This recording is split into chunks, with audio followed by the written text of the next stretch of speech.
মন্ত্রী বা প্রধানমন্ত্রী যাবেন, তাদের দাবি মেনে নেবেন, সমস্ত আর্মি অফিসার ক্যান্টনমেন্টে চলে আসবে। এই যে ভ্যাকুয়ামটা ক্রিয়েট হবে, এই জায়গাটাতে আওয়ামী লীগের চিহ্নিত ডেডিকেটেড যে সমস্ত ছেলে পেলে আছে তাদের লিডার হিসেবে নিযুক্ত করে এই বাহিনীটাকে রক্ষী বাহিনীর তৈরি করার একটা পরিকল্পনা ছিল। উনি যে এইবার পালিয়ে গেলেন, এটা কিন্তু একটা অন্যতম কারণ। উনি দেশে থাকতেন, যদি বিডিআর কিলিং এর সাথে সম্পৃক্ত না থাকতেন, উনি যে কোনো ভাবে উনি দেশে থাকতেন। কারণ জানে যে দুদিন, আজকে হোক কালকে হোক, আমরা এখনই এই মুহূর্তে দাবি তুলছি যে বিডিআর হত্যাকাণ্ডের যে বিচার হয়েছে এটা সম্পূর্ণ লোক দেখানো। এখানে আমি আজকে বলছি ডিএডি তৌহিদকে দলের নেতা বানানো হয়েছে। আমি বলছি এই ডিএডি তৌহিদ এই হত্যাকাণ্ডের সাথে কোনোভাবেই জড়িত না। দ্রুত নির্বাচন এই দেশে হওয়া কোনো মতেই সম্ভব নয়। এই দেশে 50,000 ছাত্রলীগের কর্মীকে পুলিশ বাহিনীতে ঢোকানো হয়েছে। আমি একদম কনফার্ম বললাম, 2009 থেকে এই 2024 পর্যন্ত দেশের বর্তমান যে অবস্থা চলছে এখন, এখানে একটি সরকার গঠিত হয়েছে বিভিন্ন উপদেষ্টাদের কে নিয়ে। এখানে কোনো রাজনৈতিক নেতৃবৃন্দ নয়, তবে রাজনৈতিক দলগুলোর এক্সেপ্ট আওয়ামী লীগ এবং এর যে সহযোগী যে 14 দল ছিল, সেই দলগুলো বাদ দিয়ে বাকি সকল রাজনৈতিক দলের সমর্থন। আমরা ধরে নিতে এই বিবেচনায় যে এই সরকারের পেছনে দেশের বৃহত্তর জনগোষ্ঠীর সমর্থন। জয় যে জিনিসটা বলেছে দ্রুত নির্বাচনের জন্য, তার মূল উদ্দেশ্য হলো যে কোনো কারণেই হোক শেখ হাসিনা আওয়ামী লীগের সমস্ত নেতা কর্মীকে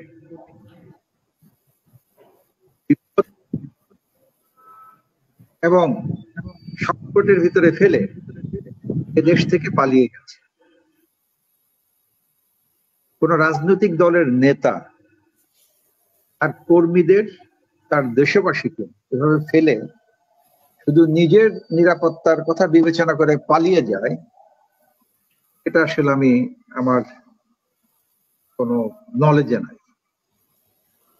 রাজনৈতিক নেতা থাকবে তার কর্মীদের সাথে, সে পালাবে কেন? এই প্রশ্নটা খুঁজতে হলে যেতে হবে 2009 সালে। 9 থেকে 24 সালে যে 15 বছর শাসন করলো, তার শাসনামলের শুরুতেই শেখ হাসিনা সরকার চেয়েছিল বিডিআর বাহিনীটা ছিল, এই বাহিনীটাকে রক্ষী বাহিনীর আদলে রূপান্তরিত করে ছাত্রলীগের ক্যাডারদের নেতৃত্বে এনে একটি ফোর্স তৈরি করা। এই প্রেসক্রিপশনটা দিয়েছিল ভারতের গোয়েন্দা সংস্থা। কারণ 2009 সালে যখন তারা ক্ষমতা গ্রহণ করে, তখন কিন্তু মঈনুল আহমেদের সরকার, মিলিটারি এখানে আছে। ভার্চুয়ালি শেখ হাসিনার ফোর্স বলে যেটা আছে, ফোর্স তখন কেউ ছিল না, কোনো বাহিনীতেই শেখ হাসিনার তেমন কোনো সাপোর্ট ছিল না। ভারতীয় গোয়েন্দা বাহিনীর যে প্রেসক্রিপশনটা ছিল, দ্রুত বেগে বিডিআর একটা ফোর্স স্ট্যান্ডিং আছে, এর অফিসার গুলো আর্মি থেকে আসে, তো সেখানে একটা কু বা বিদ্রোহ স্টেজ করে একটা দাবি তুলবে যে এখানকার আর্মি অফিসারদের আউট করে দেয়া হবে। মন্ত্রী বা প্রধানমন্ত্রী যাবেন, তাদের দাবি মেনে নেবেন, সমস্ত আর্মি অফিসার ক্যান্টনমেন্টে চলে আসবে। এই যে ভ্যাকুয়ামটা ক্রিয়েট হবে, এই জায়গাটাতে আওয়ামী লীগের চিহ্নিত ডেডিকেটেড যে সমস্ত ছেলে পেলে আছে তাদের লিডার হিসেবে নিযুক্ত করে এই বাহিনীটাকে রক্ষী বাহিনীর তৈরি করার একটা পরিকল্পনা ছিল। কিন্তু দুর্ভাগ্যজনক হলো সেখানে তাদের মিসহ্যান্ডেলিং এর জন্য অনেক রক্তপাত হয়েছে। বিডিআর মারা গেছে প্রায় 74 বোধ হয় সেনা কর্মকর্তা এবং তাদের পরিবার সদস্য এবং কয়েকজন সিভিলিয়ান সহ মারা গেছে। এই মারা যাওয়ার পেছনে আমি আমার ব্যক্তিগত অনুসন্ধান করতে গিয়ে যখন দেখলাম এটার সাথে সরকারি দলের প্রভাবশালী ব্যক্তিবর্গরা ঘনিষ্ঠভাবে জড়িত। ঘনিষ্ঠ বলতে একেবারে টপ টু বটম যে চেইন আছে সেই চেইনটা জড়িত। সেনাবাহিনীর তদন্ত কমিটি হয়েছিল লেফটেন্যান্ট জেনারেল জাহাঙ্গীরের নেতৃত্বে।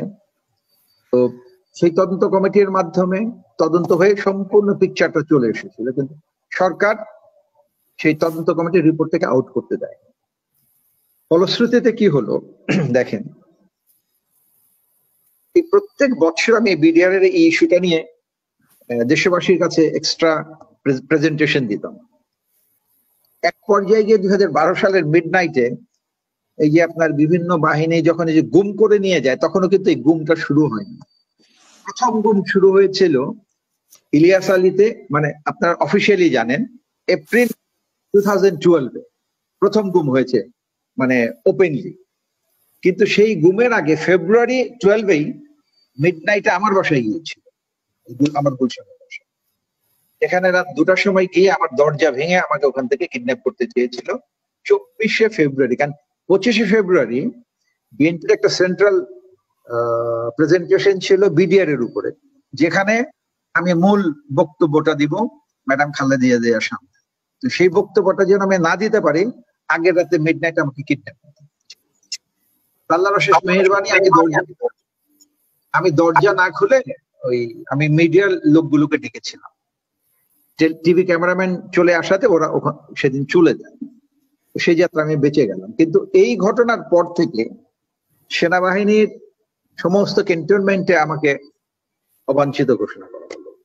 মানে আমি সেনানিবাসে আর ঢোকার বা যোগাযোগের কোনো রাখা হলো না, আমাকে একটা বিপজ্জনক ব্যক্তি চিহ্নিত করা হলো। কিন্তু আমার 26 বছর চাকরি জীবনে আমি অত্যন্ত সততার সাথে চাকরি করেছি এবং অত্যন্ত সৎভাবে চাকরি করেছি এবং নিরপেক্ষভাবে কাজ করেছি।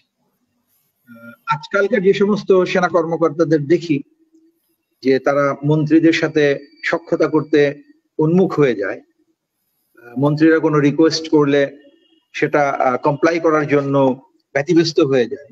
কিন্তু আমার চাকরি জীবনেও আমি যে মন্ত্রণালয়ে চাকরি করছি সেই মন্ত্রণালয়ের মন্ত্রীর রিকোয়েস্ট পর্যন্ত আমি রাখিনি, মানে রিক্রুটমেন্টের সময় রাখিনি। কিন্তু সেটা আমার সততার কারণে আমি রাখি। কিন্তু এই যে পরবর্তীকালে এই বিডিআর এর ইস্যুটাই হলো শেখ হাসিনার মাথার উপরে সবচাইতে বড় খড়গ, ছুরি বা বোম যেটাই বলেন না কেন। কারণ বিডিআর এর প্যান্ডোরা বক্স যখন ওপেন করা হবে, ব্যারিস্টার তাপস চলে আসবে সেখানে, শেখ সেলিম চলে আসবে সেখানে, এবং তাদের কান ধরে টানলে আরো উপরের লোকজন চলে আসবে। তাদের প্রত্যক্ষ মদতে এই হত্যাকাণ্ড ঘটেছে এবং এই একটি মাত্র, আমার বিবেচনায় একটি মাত্র কারণে শেখ হাসিনা কখনো ক্ষমতা ছাড়তে রাজি হয়নি, গণতন্ত্র আসতে রাজি হয়নি। কারণ জানে উনি যে এইবার পালিয়ে গেলেন এটা কিন্তু একটা অন্যতম কারণ। উনি দেশে থাকতেন, যদি বিডিআর কিলিং এর সাথে সম্পৃক্ত না থাকতেন উনি যে কোনো ভাবে উনি দেশে থাকতেন। কারণ জানে যে দুদিন, আজকে হোক কালকে হোক, আমরা এখনই এই মুহূর্তে দাবি তুলছি যে বিডিআর হত্যাকাণ্ডের যে বিচার হয়েছে এটা সম্পূর্ণ লোক দেখানো। এখানে আমি আজকে বলছি ডিএডি তৌহিদকে দলের নেতা বানানো হয়েছে। আমি বলছি এই ডিএডি তৌহিদ এই হত্যাকাণ্ডের সাথে কোনোভাবেই জড়িত না। হ্যাঁ, সে পিলখানার ভেতরে ছিল, কিন্তু এই হত্যাকাণ্ডের সময় এই তৌহিদ রেশন স্টোরে লুকিয়েছিল, কিন্তু তাকে এখন নেতা বানানো হয়েছে, স্কেপগোট করা হয়েছে। তো এই একটি কারণে শেখ হাসিনা সরকার কিন্তু পরবর্তীকালে আর গণতন্ত্রে ফিরে আসতে পারে, অটোক্রেসিতে যেতে হয়েছে। এরপরে কি হলো, আমি বিডিআর হত্যাকাণ্ডের বিচার চাওয়াতে আমার বিরুদ্ধে রাষ্ট্রদ্রোহ মামলা দেওয়া হয়েছে। আমি আশ্চর্য হয়ে গেলাম যে আমি তো একটা বিচার চেয়ে একটা পোস্টার দিয়েছি, পিলখানা হত্যাকাণ্ডের বিচার চেয়ে আমি একটা পোস্টার দিয়েছিলাম পাবলিকলি। সেই পোস্টার উপর ভিত্তি করে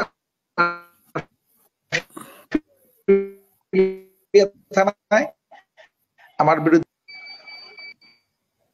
বিচার চাইলে রাষ্ট্রদ্রোহ মামলা আমার জানা ছিল না।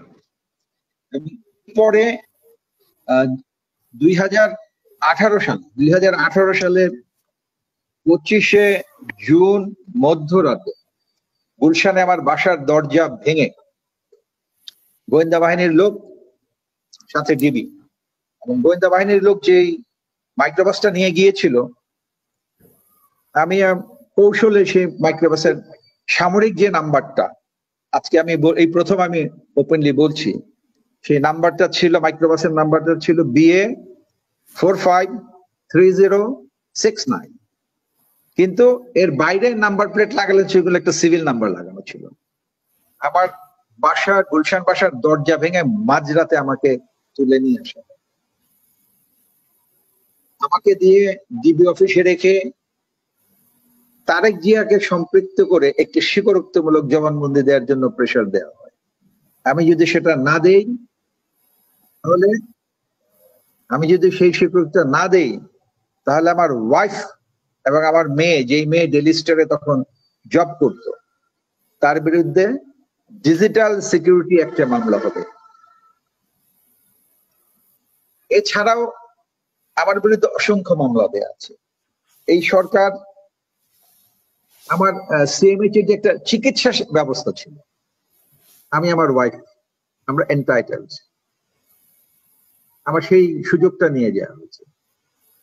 আমার টাকা দিয়ে জলশিরি প্রজেক্টে প্লট কেনা হয়েছে, আমি সম্পূর্ণ চাঁদা দিয়েছি, আমার টাকাও রেখে দিয়েছি, আমাকে প্লটও দেয়নি। আমি কোনোদিন কাউকে বলিনি, বিচার চাইনি। আমি সবসময় বলতাম আমার ওই প্লটে আমি কোনো ভিভিআইপির কবর দেখতে চাই,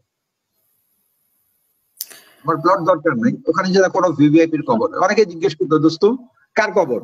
আমি তো সেটা বুঝে নাও কার কবর, আমি প্রকাশ্যে তোমরা বুঝে নাও কার কবর চাই সেটা। তো একটা স্বৈরাচার সরকার শেষ করবেন মানে যে হতে পারে, তার প্রকৃষ্ট উদাহরণ ছিল শেখ হাসিনা সরকার। দ্রুত নির্বাচন, হ্যাঁ, তারা সজীবাদের যত দ্রুত নির্বাচন বলবে, কারণ নির্বাচন না হলে তারা দেশে ফিরতে পারবে না। নির্বাচনের অজুহাতে তারা দেশে ফিরতে পারবে এবং এখানে কোটি কোটি, হাজার হাজার কোটি টাকার বিনিয়োগ করা আছে তাদের, সেখানে তাদের হাত বসাতে পারবে। কিন্তু আমি আজকে বলে দিচ্ছি, দ্রুত নির্বাচন এই দেশে হওয়া কোনো মতেই সম্ভব নয়। এই দেশে 50,000 ছাত্রলীগের কর্মীকে পুলিশ বাহিনীতে ঢোকানো হয়েছে। আমি একদম কনফার্ম বললাম, 2009 থেকে এই 2024 পর্যন্ত, এটা ডকুমেন্টেড। এটা শুধু লিস্ট ধরে ছাত্রলীগের কর্মীকে, এই 50,000 কর্মীকে এখন এই যে পুলিশ বাহিনীর আন্দাজ দেখতেছেন, এটা কিন্তু থামবে না। সরকারকে কঠোর হস্তে এই 50,000 লোককে আইডেন্টিফাই করে তাদের সেগ্রিগেট করতে হবে। সব পুলিশ কিন্তু খারাপ না, অসংখ্য পুলিশ। আমি ডিবি হেফাজতে যখন ছিলাম, আমাকে কিন্তু পুলিশেরই কর্মকর্তারা এসে গোপনে আমাকে খবর দিত, আপনাকে দিয়ে এটা করাবে, আপনাকে দিয়ে এটা করবে, স্যার এটা কিন্তু আপনারা করবেন না, আপনাকে দিয়ে কনফেশন স্টেটমেন্ট করাতে যাচ্ছে তারা কালকে, আপনি কিন্তু স্যার এটা করবেন না। ডিবির অফিসার এসে আমাকে বলেছে গোপনে। তার মানে পুলিশের ভিতরে অসংখ্য ভালো অফিসার আছে। এখন সেই ভালো লোকগুলো এতদিন মাথা নিচু করেছিল, তাদের এখন মাথা জাগিয়ে তুলতে হবে, তাদের দ্বারা পুলিশ প্রশাসনটা ম্যানেজ করতে হবে। দ্রুত নির্বাচনের কোনো সুযোগ নাই, এই দেশে দ্রুত নির্বাচন হবে না।